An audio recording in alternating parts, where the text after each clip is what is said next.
Hello everyone, and welcome to another AT and UDL Loan Library Tips and Tricks video. I'm Allison Uzzle, your Training Support Specialist from the Loan Library Distribution Center in Port Orange, Florida.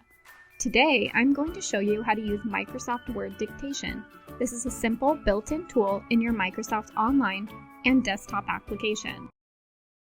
Simply open Microsoft Word, start a new blank document, and in the top right corner, click Dictate. You can now begin to speak, and you will see that Microsoft Word says what you want it to, period.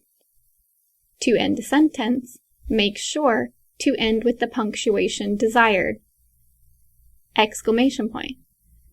How cool is this? Question mark. To begin on a separate line, say new line, and begin speaking again.